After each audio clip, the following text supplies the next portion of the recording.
এটা আপনার একটা আয়তনের ক্ষেত্র দেয়া আছে। আপনি সেই আয়তনের ক্ষেত্রে প্রস্থ কত ধরে ধরছেন x, দৈর্ঘ্য কত ধরে ধরছেন y। খুব সুন্দর। x y সমান কত হবে তাহলে 160। সমস্যা আছে নিয়ে সমস্যা।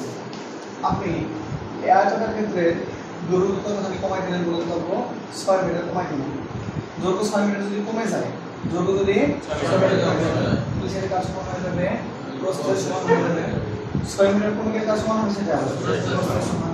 তাহলে y minus 6 equal to কি বলবো x, y minus 6 equal to কি হবে x। ওদিকে বলে দিতে পারছি আমি। তাহলে y minus 6 equal to কি বলবো x। আমরা এক নম্বর সমীকরণ কি ছিল, এটা ছিল না। মানে এক নম্বর সমীকরণ নিয়ে কি আপনি কার মানটা বসাই দিবেন, x এর মানটা বসাই দিবেন। কার মানটা বসাই দিবেন শুধু x এর মানটা বসাই দিবেন। শর্ত মতে y minus 6 into y equal to 160।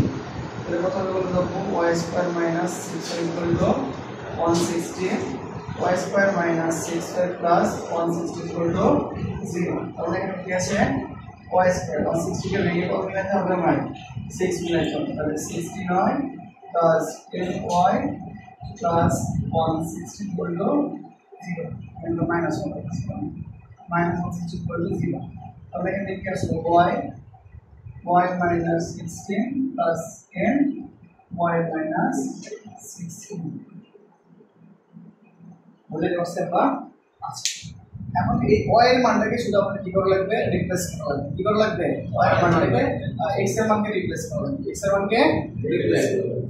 এটাই বলে দিচ্ছি যে y এর ভ্যালু কতটুকু কমাইতে হবে বলে দেব 6 মিটার কমাইলে সেটা কার সমান হবে x এর সমান। y এর ভ্যালু কত মিটার কমাইলে 6 মিটার কমাইলে সেটা কার সমান হবে x এর সমান। তাহলে x আর x গুণ করলে তো x স্কয়ার হবে, যেটা হবে বর্গক্ষেত্রের ক্ষেত্রফল। বুঝে গেছে এখন আমরা, এটাই হচ্ছে মেইন কনসেপ্ট।